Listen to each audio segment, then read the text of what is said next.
설교 성경 본문 봉독하겠습니다. 창세기 1장 1절부터 5절 그리고 31절 말씀입니다. 거룩하신 하나님의 말씀입니다. 태초에 하나님이 천지를 창조하시니라. 땅이 혼돈하고 공허하며 흑암이 깊음 위에 있고 하나님의 영은 수면 위에 운행하시니라. 하나님이 이르시되 빛이 있으라 하시니 빛이 있었고 빛이 하나님이 보시기에 좋았더라. 하나님이 빛과 어둠을 나누사 빛을 낮이라 부르시고 어둠을 밤이라 부르시니라. 저녁이 되고 아침이 되니 이는 첫째 날이니라. 하나님이 지으신 그 모든 것을 보시니 보시기에 심히 좋았더라. 저녁이 되고 아침이 되니 이는 여섯째 날이니라. 아멘.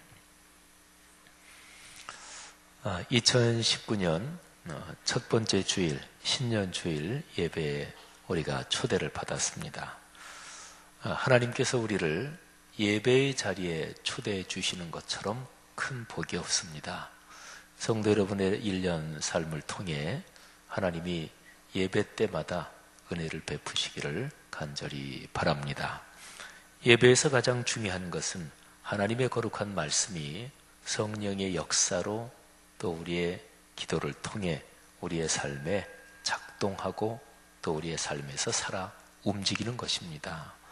예배 때마다 선포되는 말씀을 통해 그 말씀의 복이 여러분의 삶에 이루어지기를 소원하십시오. 또 받은 은혜를 꽉 붙잡으십시오. 그리고 붙잡고 기도하시면 그 말씀이 이루어질 줄 믿습니다.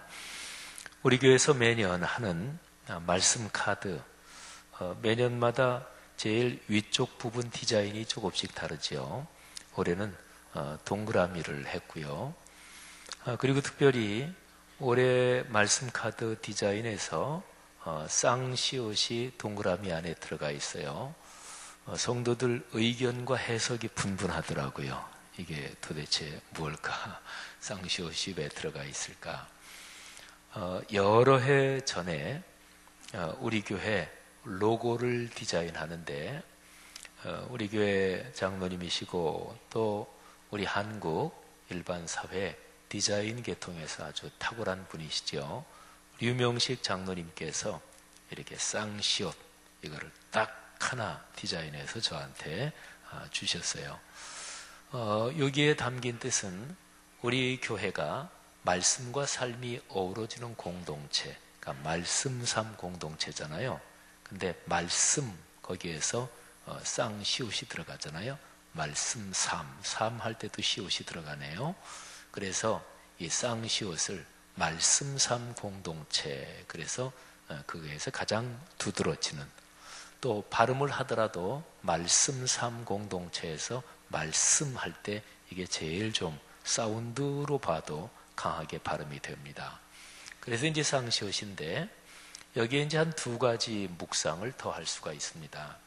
저는 언젠가 말씀 이 단어를 가만히 묵상하다가 이게 참 중요한 뜻이 담겼구나.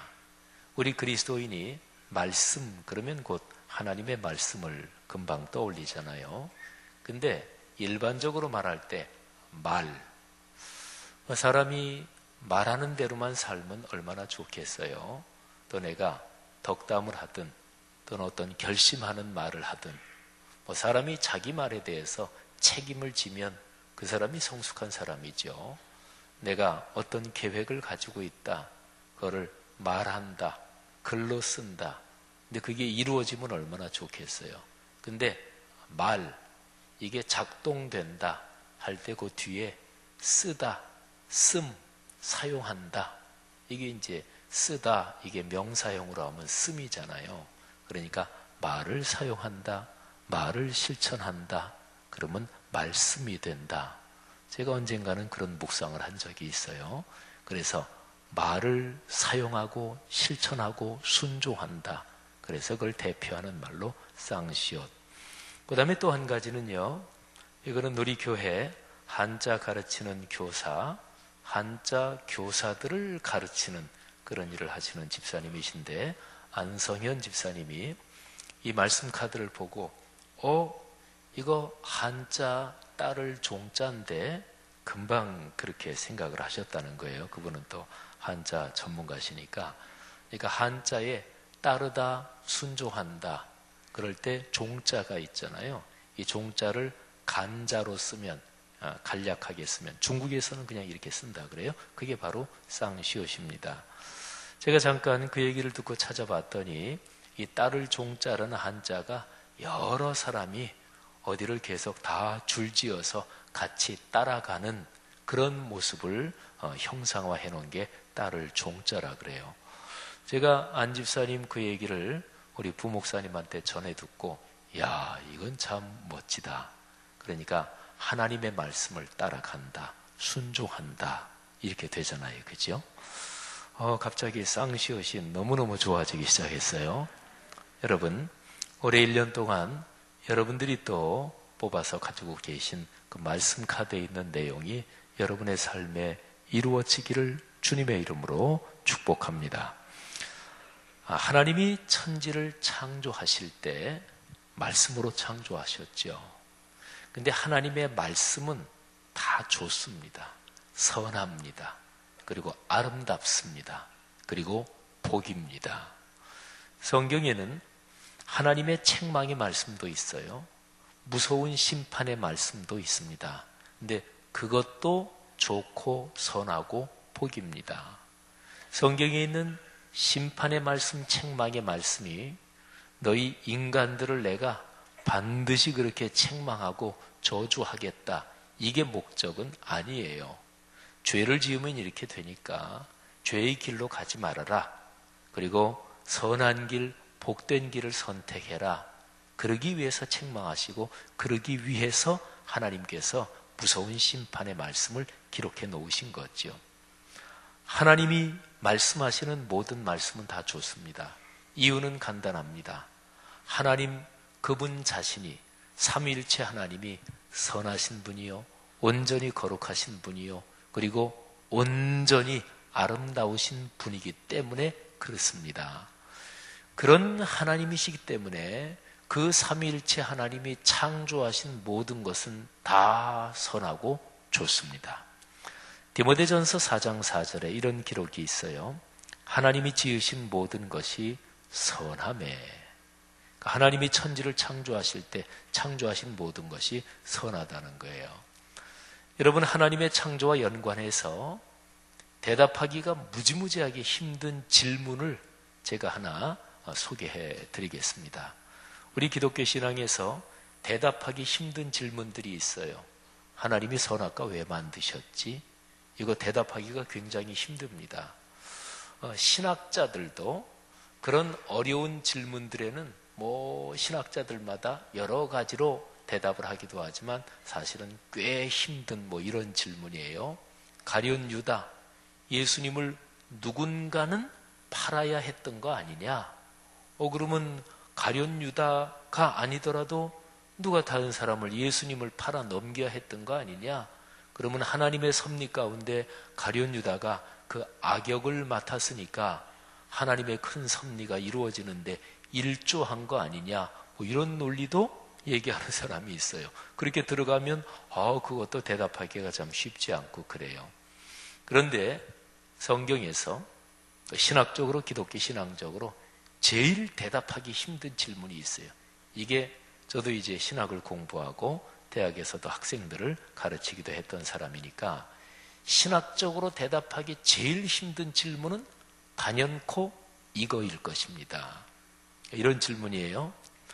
하나님은 선하신 분이고 하나님이 창조하신 모든 건 선하다 그랬는데, 그러면 죄 그리고 악, 이건 어디서 생겼을까요?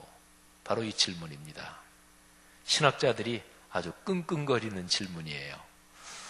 하나님이 천지를 창조하시기 그 이전을 한번 생각해 보세요. 오늘 우리가 창세기 1장 1절부터 몇 절을 설교 본문으로 삼고 묵상하고 있죠. 근데 1장 1절에 태초에 하나님이 천지를 창조하시니라. 태초. 그러면 태초 이전에는 뭐가 있었을까요? 삼위일체 하나님 그분 외에는 아무것도 없었어요. 공간 그것도 없었어요. 무라는 개념도 없었습니다. 그러니까 태초 이전에는 삼위일체 하나님 외에는 아무것도 없었고요. 그리고서 하나님이 완전 절대 무, 아무것도 없던 데서 유를 생기게 하신 거지요. 창조하신 거지요. 이게 이제 천지 창조예요. 그러면 하나님 그분 외에는 아무것도 없던 상태에서 하나님이 뭐를 만드셨다? 유를 창조하셨다. 근데 하나님이 창조하신 모든 건 선해요. 그러면 악은 어디서 왔지? 이게 이제 난감하잖아요. 그죠? 실제로 이거는 기독교 신학에서 대답하기가 제일 힘든 거예요. 신학자들이 이거를 여러 가지로 설명을 합니다. 근데 칼 바르트라는 신학자는 죄를 뭐라고 얘기하냐면 그러니까 악을 말이죠. 독일 말로 하면 니히티게, 영어로 말하면 니히츠, 그러니까 nothing 이렇게 얘기할 수가 있어요. 독일 말로 니히티게. 그럼 이게 무슨 뜻이냐면 아무것도 아니다, 존재하는 게 아니다, 이런 뜻이에요. 제가 평이하게 한번 설명을 드려볼게요. 군대에서 별 하나, 장군, 이거는 엄청 계급이 높은 거거든요. 그래서 별 하나가 어디에 뜬다 그러면 영접하고 맞이하는데도 난리가 나고 수행원도 따라 붙고, 근데 별 하나 말고 별 4개짜리가 뜬다 그럼 별 하나는 저쪽에 구석에 가 있어야 돼요. 별 4개가 뜨니까. 뭐 비슷한 얘기예요. 장관 그러면 굉장히 높은 사람이잖아요. 그런데 대통령이 어디에 등장한다 그러면 대통령 소개하고 장관 소개 안 합니다. 각국 정상들이 왔다 그러면 정상 소개하지, 이 나라 대통령 또는 수상하고 또 그 나라 누구누구 왔다 이렇게 소개 안 합니다. 대통령이라는 존재가, 대통령이라는 그 위치, 그 사람이 워낙 존재감이 크기 때문에 다른 사람이 대통령이 없을 때는 이게 대단한 분이라도 대통령이라는 존재가 나타나면 그 존재감이 워낙 크고 막강하기 때문에 다른 직책에 있는 사람은 존재감이 없는 것처럼 돼버리는 거예요. 자, 이제 제가 빛과 어둠에 대해서 얘기를 조금 더 이어갈게요. 이 공간, 우리에게 본당은 지금 창문이 없어요. 그래서 이제 불을 켜놨잖아요. 근데 여기서 불을 지금 다 끈다 그러면 어떻게 될까요? 뭐 실제로 끄지는 않겠지만 진짜로 다 끄면 깜깜하겠죠. 깜깜한 거 어둠이죠. 그죠? 그런데 거기에 빛을 켜면, 불을 켜면 이렇게 밝게 빛이 비칩니다. 여러분, 이 빛이라는 거는 존재하는 것일까요? 존재하죠. 우리 눈으로 보이잖아요. 그죠? 빛은 존재합니다. 그러면 또 하나 질문, 어둠도 존재하는 것일까요? 여기 몽땅 싹 끄고 깜깜하다 그러면 깜깜한 거 우리가 느끼고 또 눈 떠도 깜깜하다 뭐 눈 뜨고 보잖아요. 그러니까 어둠도 존재하는 거겠지요. 그런데 어둠하고 빛하고 두 개를 동시에 놓으면 어떻게 될까요? 뭐만 보여요? 빛만 보이죠. 어둠은 빛이 있을 때는 전혀 의식이 안 돼요. 아까 제가 대통령하고 다른 직책에 있는 사람 비유한 거, 별 4개 사성 장군하고 그리고 별 하나를 단 이 별 하나짜리 장군하고 비교한 거하고 비슷한 거예요. 워낙 대통령의 존재감이 막강하기 때문에 대통령이 어디 등장하면 다른 존재, 다른 직책에 있는 사람은 존재가 없는 것 같다고요. 빛하고 어둠이 그래요. 빛이 워낙 존재감이 막강하기 때문에 빛이 어디에 딱 존재한다 그러면 어둠은 빛이 존재하는 그 순간 사라집니다. 여기에 불을 켜지 않고 깜깜한데 여기에 빛을 가져오는 방법, 그러면 2단계로 작업한다 이렇게 논리적으로 생각해 볼 수도 있을 거예요. 여기 어둠이 있으니까, 어둠이라는 존재가 있으니까 이걸 먼저 퍼내고 다 퍼낸다 1단계, 그 다음에 빛을 들여온다 2단계. 근데 그럴 필요가 없어요. 어둠을 퍼낼 필요 없어요. 거기에다가 빛만, 불만 켜면 빛이 딱 하고 존재하는 순간 어둠은 그 순간에 다 사라져요.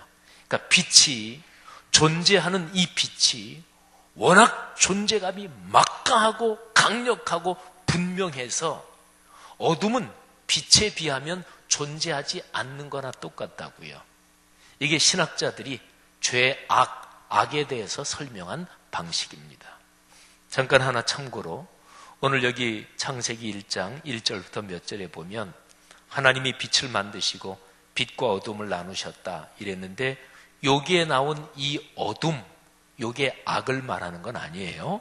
자, 어쨌든 죄악이 어디에서 생겼느냐, 악이 어디에서부터 시작됐느냐, 여기에 대해서 신학자들이 얘기하는 설명이 말하자면 이런 거예요. 악은 존재하는 것일까요? 성경적으로 말하면 하나님의 선하심, 거룩하심, 하나님의 거룩한 뜻, 하나님이 창조하신 모든 것은 선하고 아름답다, 이거하고 반대되는 게 악이잖아요. 근데 하나님이 창조하신 선한 것들, 그리고 하나님의 사랑, 하나님의 자비로우심, 하나님의 용서하심, 이런 좋은 것들, 거룩한 것들, 아름다운 것들에 비교하면 악은, 그거는 존재하지 않는 거나 비슷해요. 그래서 이제 신학적으로 악은 존재하지 않는 거. 그러니까 선이나 거룩함이 약해졌을 때, 결핍됐을 때 그제서야 나타나는, 이 정도로 설명하는 거예요. 끙끙거리면서 설명한 제 설명이 여러분에게 다소나마 이해됐기를 간절히 바랍니다. 사랑하신 여러분, 제가 오늘 신년주일에 이 설명을 드리는 까닭이 있습니다. 올해 1년의 삶을 한번 생각해 보세요. 여러분이 이제 오늘 첫 주일부터 52주 걸어갈 거 아니겠어요? 여러분이 올해 걸어가는 1년의 삶이 어떨까요? 커다랗게 둘 중 하나로 한번 생각을 해보세요. 좋을까요? 나쁠까요? 복될까요? 아니면 힘들까요? 기쁠까요? 아니면 슬플까요? 아마 두 개가 겹쳐 있겠죠. 그죠? 그런데 둘 중에서 올해 벽두에 서가지고 좋은 쪽, 거룩한 쪽, 아름다운 쪽, 그리고 행복한 쪽을 선택을 해야 돼요. 자기 마음속에 갈망을 가져야 돼요. 하나님이 창조하신 모든 것은 선하다 그랬잖아요. 디모데전서 4장 4절. 근데 제가 아까 하나님이 지으신 모든 것이 선하매, 이게 4장 4절 전부 다는 아니에요. 뒤에 조금 더 붙어요. 그게 이런 거예요. 하나님이 지으신 모든 것이 선하매 감사함으로 받으면 버릴 것이 없나니. 감사함으로 받으면 모든 게 다 좋다는 거예요. 그리고 4장 4절, 그 뒤에 4장 5절이 무지무지하게 중요합니다. 하나님의 말씀과 기도로 거룩하여짐이라. 연결해서 한번 읽어볼까요? 잘 들어보세요. 문맥을 잘 생각해 보세요. 하나님께서 지으신 모든 것이 선하매 감사함으로 받으면 버릴 것이 없나니 하나님의 말씀과 기도로 거룩하여짐이라. 아멘. 하나님이 창조하신 모든 것은 선해요. 좋은 겁니다. 하나님이 선하시고 거룩하신 분인데 악하고 나쁘고 해 끼치는 거 만드셨을 리가 없잖아요. 그죠? 음식점을 하는 어떤 분이, 음식점 사장님이 참 훌륭한 분이고 또 신앙도 좋은 분이라고 한번 생각해 보세요. 그런데 음식점 사장님이 어떤 음식 재료를 쓰는데 이 음식 재료가 사람 건강에 해로워. 근데 그걸 알면서도 그 음식 재료를 쓸까요? 그렇지 않을 거 아니겠어요. 그죠? 그 음식점 사장님이 훌륭한 분이고 또 예수를 잘 믿는 분이라면 자기 음식점에서 만드는 그 음식에 먹으면 사람한테 해를 끼치고 잘못하면 병이 날 수 있는 그 식재료를 어떻게 그걸 쓰겠어요? 그러지 않을 거 아니겠어요? 하나님께서 천지를 만드셨는데 하나님이 만드신 모든 것은 선하다는 거예요. 감사함으로 받으면 버릴 게 없다는 거예요. 그런데 이 선하고 아름다운 세상에 악이 들어왔어요. 악이 어디서 왔느냐? 그건 아까 제가 설명을 끙끙거리면서 드렸으니까 조금 전에 설명드렸는데 금방 잊어버리시고 악이 어디서 왔지? 이렇게 의문을 갖지 않기를 바랍니다. 근데 어쨌든 그래서 하나님이 지으신 선하심과 그 아름다움이 인간의 부족함으로, 인간의 한계로 이게 약해져서 악의, 죄에 오염되게 됐단 말이에요. 그럼 문제는 이 죄에 오염된 것을 어떻게 정결하게 하느냐, 어떻게 치유하고 회복시키느냐. 아까 디모데전서 4장 5절에서 말씀드렸죠. 하나님의 말씀과 기도로 거룩하여짐이라. 죄악에 물들고 오염되고 망가지고 이지러진 이런 것들, 하나님이 창조하신 좋은 것들이 그렇게 망가졌을 때 이거를 아름답게 회복시키는 방법이 말씀과 기도로 거룩해진다는 거예요. 말씀과 기도가 중심적으로 작동하는 자리는 어디인가요? 예배요. 예배에서 제일 중요한 것은 예배 때 선포되는 하나님의 말씀이 우리의 간절한 간구와 기도, 그래서 성령의 역사로 작동하는 거예요. 말씀, 기도, 이 두 개를 합친 거를 가리켜서 말씀 묵상이라고 그래요. 우리 신앙생활 하면서 신앙생활의 중심은 예배입니다. 예배가 심장이에요. 교회가 수없이 많은 여러 가지 활동을 해요. 교회가 클수록 여러 가지 사역이 많아요. 그런데 교회를 교회되게 하는 것은 예배입니다. 제 아무리 많은 일을 해도 그 교회가 예배 드리지 않는다, 그건 교회가 아니에요. 사회 봉사단체는 될 수 있겠지요. 제 아무리 많은 일을 하고 사회적으로 훌륭한 기여를 한다고 해도 그 교회 예배가 약해지면 그건 건강한 교회가 아닙니다. 그리고 그 모임이 예배 한 가지만 하고 다른 일 아무것도 안 해도 그거는 교회예요. 예배가 교회의 심장이에요. 예배가 교회의 토대입니다. 그래서 예배 중에서 가장 중요한 것은 주일 성수 예배. 그래서 예배의 심장은 주일 예배. 그리고 예배의 기둥이 있어요. 일주일 삶이 이렇게 진행되면서 단순하게 건물 구조로 본다면 이렇게 둥근 지붕을 씌울 때 여기 하중은 가운데 받쳐야 중심이 잡힐 거 아니겠어요?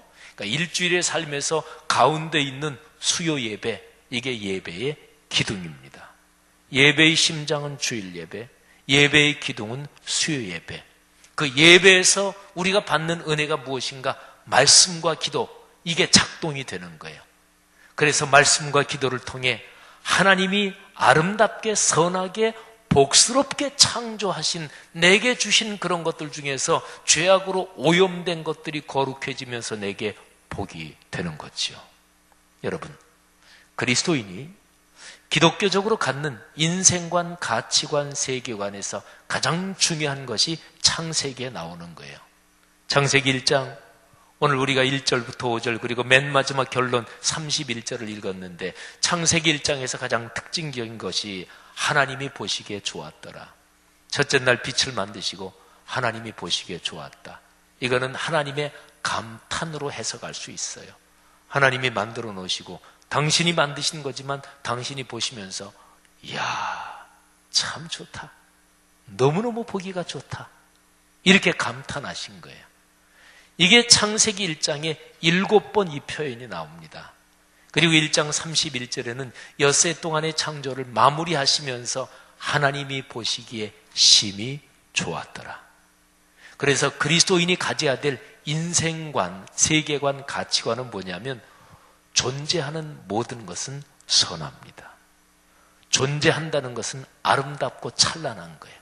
그건 감격입니다. 여러분, 우리가 사는 삶에는 악이 있지요. 못된 게 있지요. 이런저런 우리를 슬프게 만들고 힘들게 만드는 것들이 실제로 있지요. 그런데 그런 것보다 예수 그리스도 안에서 하나님이 우리에게 주신 은혜가 훨씬 더 커요. 로마서 8장에서 사도 바울이 그런 얘기를 해요. 우리가 장차 받을 영광에 비하면 현재의 고난은 비할 바가 못 된다. 아무것도 아니다. 하나님이 더 크시잖아요. 이 세상에서 우리가 어려움을 당하지만 우리 그리스도인을 공격하는 악한 세력이나 우리가 당하는 어려움에 비해서 하나님 아버지께서 우리를 보호하시고 하나님 아버지께서 우리에게 베풀어 주시고 하나님 아버지께서 우리가 걸어갈 삶에 주실 상급이 훨씬 더 크고 강력하단 말이지요. 우리가 보통 그리스도인들이 영적 전쟁, 이런 표현 아마 많이들 또 들어보시기도 했을 거예요. 그래서 영적 전쟁 사역을 한다 그래서 사탄을 대적하는 기도, 이런 거를 기도를 하시는 그런 사역들도 있어요. 그래서 악한 사탄아 물러가라. 물론 저도 목사로서 기도할 때 악한 영은 물러갈지어다 이런 기도도 합니다만은 아주 대놓고 내 사명은 기도로 사탄과 싸우는 거다, 이런 영적 전쟁 기도, 이런 거를 집중적으로 하시는 분이 있어요. 저는 개인적으로 그렇게 바람직하지 않다고 생각합니다. 아까 제가 말씀드린 대로 악은 하나님의 선하심에 비하면 빛과 어둠 같아가지고 하나님의 선하심이 명확하게 존재하는 거라면 악은 거기에 비하면 아무것도 아니에요. 그러니까 악을 대적하려면 이렇게 하면 좋아요. 하나님의 선하심을 그냥 쫓아가면 돼요. 하나님의 선하심 쫓아가면 행복할 거 아니겠어요? 하나님의 사랑, 주님의 용서, 주님의 화평, 이런 생각이 머리에 가득 차 있고 내 가슴에 넘치면 그 사람 가슴은 따뜻하고 행복해질 거 아니겠어요? 그렇게 쭉 따라가면 악은 생각하지 않아도 저절로 죽는 거예요. 이 존재감이라는 게. 근데 하나님의 선하심이 이거 말고 악, 사탄에 대해 사탄아 나와라, 싸우자. 사탄을 온통 머리에 생각하고 있으니까 그게 행복하겠어요? 여러분, 보통 정치하는 데서 야당 정치인이 자기의 몸값을 올리려면 여당 쪽 또는 제일 좋은 거는 대통령하고 맞짱 뜨는 거예요. 그러면 자기 몸값이 올라가잖아요. 저도 공부를 한 신학자인데 학문 세계에서도요, 내가 학문 세계에서 좀 탁월해지려면 내가 전공하는 그 분야에서 가장 세계적으로 제일 큰 학자, 그 사람 건을 뭐를 잡고 한번 학문적으로 공격을 한다든지, 그래서 제대로만 뜨면 그러면 젊을 때 주목을 받을 수가 있습니다. 원리는 다 똑같아요. 상대편 또는 내가 일하고 하는 그 영역에서 제일 뛰어난 사람, 그 사람하고 맞짱을 뜨는 거예요. 어디 가서 사진을 찍어도 정치인들이 미국 가서 사진 찍을 때는 미국 대통령하고 같이 한번 사진 찍는다. 그러면 그 가치가 대단한 거예요. 나 이런 사람이야. 미국 대통령하고 같이 나 사진 찍었어. 이러는 거죠. 사랑하신 여러분, 사탄, 악한 존재, 제가 지금도 존재라고 표현하긴 합니다만은 별거 아니에요. 우리 아버지 하나님의 은혜가 확실합니다. 하나님의 선하심과 하나님의 그 주시는 복이, 그 존재가 얼마나 확실한지 몰라요. 성도 여러분, 올해 2019년 여러분과 제가 걸어갈 1년을 한번 이렇게 바라보면서 하나님이 우리에게 주신 그 창조죄 주신 그 복을 다시 한번 붙잡으시기를 바랍니다. 하나님이 우리를 세상에 내신 것, 선한 것, 아름다운 것, 복스러운 그 복을 누리며 살도록 이 세상에 내신 거예요. 하나님이 만드신 세상이 죄악으로 얼룩지고 망가졌을 때 하나님이 그거를 회복시키시기 위해서 당신의 아들 예수 그리스도를 보내셨죠. 그래서 하나님이 만드신 모든 게 참 좋고 선하고 아름답고 지극히 행복하고 복스러운 것인데 그게 망가졌는데 예수님이 오셔서 그걸 다시 회복시키신 거예요. 그래서 찬송 중에서 이런 가사가 있어요. 만유의 주제 존귀하신 예수, 사람이 되신 하나님, 나 사모하여 영원히 섬길 내 영광 되신 주로다. 이 가사 구구절절이 예수 그리스도의 아름다움, 그분이 주실 복을 찬양하고 있죠.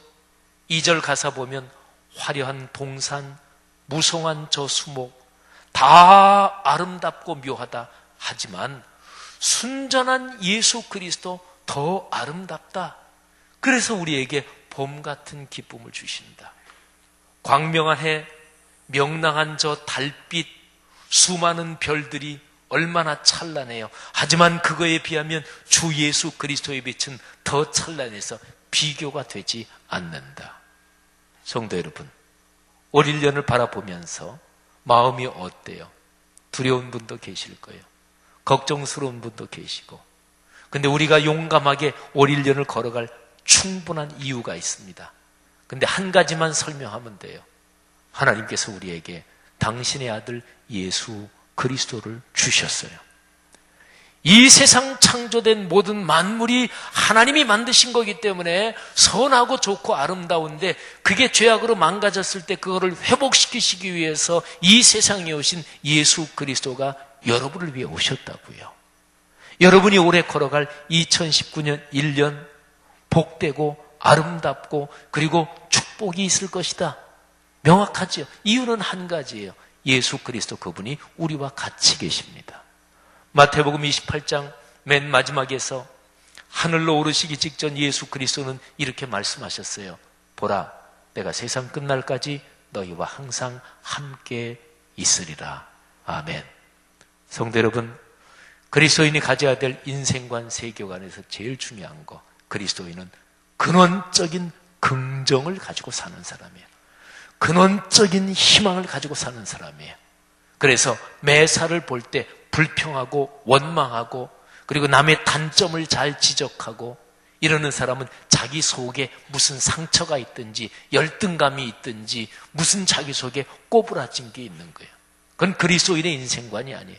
그리스도인의 인생관은 기본적이고 근원적이고 궁극적인 긍정, 아름다움 그리고 선한 마음을 가지고 사는데 그 근거가 하나님의 창조에 있다는 거지요. 여러분, 올 1년 걸어갈 때 용감하십시오. 그리고 걱정하지 마시고 주님의 축복을 간구하십시오. 주님께서 여러분의 삶에 큰 복을 주실 것입니다. 올해 1년 우리가 걸어갈 그 삶의 시간들, 그는 하나님이 곳곳에 아름다운 복과 선물을 보물찾기처럼 숨겨놓으셨습니다. 아이들이 보물찾기 할 때 그 심정 알잖아요. 보물 여기 숨겨놨다. 자, 보물 찾아라. 그러면 얼마나 가슴이 설레요. 올 1년이 여러분과 우리 공동체 모두의 그런 복된 시간들 될 줄로 믿습니다. 기도하겠습니다.